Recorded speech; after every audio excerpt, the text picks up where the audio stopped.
Bonjour à toutes et à tous. Que retenir de 2025, une année marquée par de profonds bouleversements tant géopolitiques qu'économiques? Aux États-Unis, le retour de Donald Trump a tout chamboulé. La guerre commerciale a repris, avec des droits de douane portés à des niveaux inédits depuis les années 30. Alliés ou rivaux, chacun doit désormais payer son tribut pour accéder au marché américain. Le président Trump assume par ailleurs une diplomatie ouvertement transactionnelle, où tout peut se marchander, se négocier ou s'acheter. Cette approche décomplexée, souvent brutale, bouscule l'ordre mondial et redessine les rapports de force internationaux. Face à cela, l'Europe peine à s'imposer. Malgré des discours sur la souveraineté et la puissance, le vieux continent semble incapable de s'émanciper de son vieil allié américain, alors que Washington semble plus conciliant vis-à-vis de Moscou que de Bruxelles. Entre sa dépendance militaire envers les États-Unis, ses divisions internes et le poids de sa bureaucratie, l'Europe a bien du mal à avancer vers une véritable autonomie stratégique. La Chine profite de ces divisions occidentales pour étendre son influence et veut s'imposer comme une puissance alternative. Symbole de cette montée en force, Pékin a tenu tête à Donald Trump, le faisant plier dans les négociations commerciales en utilisant son contrôle sur certains métaux critiques comme une arme géopolitique. Malgré la montée des incertitudes, la croissance mondiale fait preuve de résilience.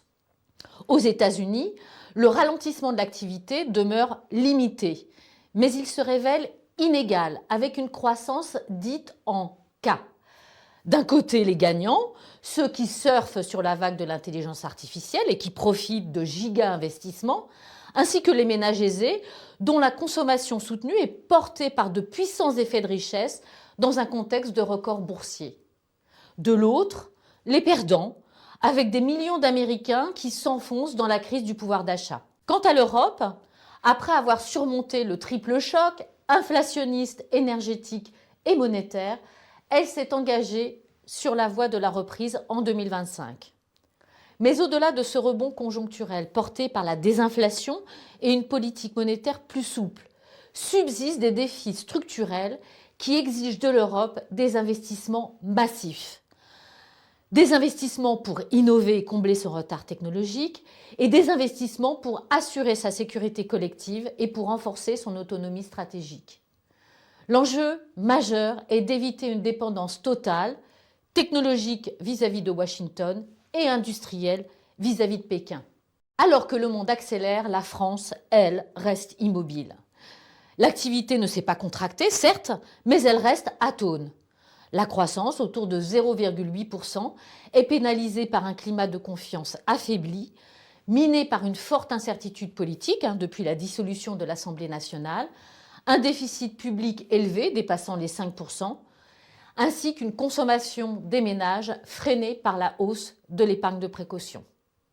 L'année 2026 s'ouvre sur un monde plus instable que jamais.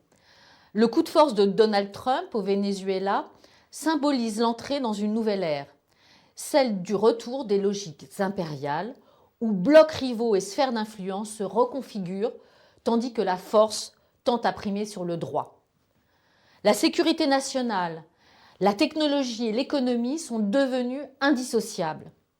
Autour des semi-conducteurs, des métaux critiques et de l'intelligence artificielle se joue une bataille mondiale pour le contrôle des ressources stratégiques et de l'innovation.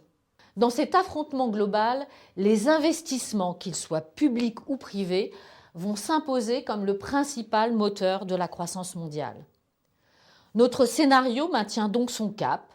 La croissance resterait portée par l'accélération de l'investissement, tant aux États-Unis qu'en Europe, où le plan de relance allemand constituerait un soutien déterminant.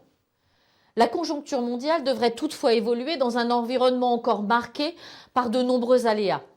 La stabilité financière mondiale pourrait être fragilisée si l'intelligence artificielle ne délivrait pas les gains de productivité et la croissance attendus, exposant ainsi les marchés, nourris par un optimisme excessif, à un brusque retournement.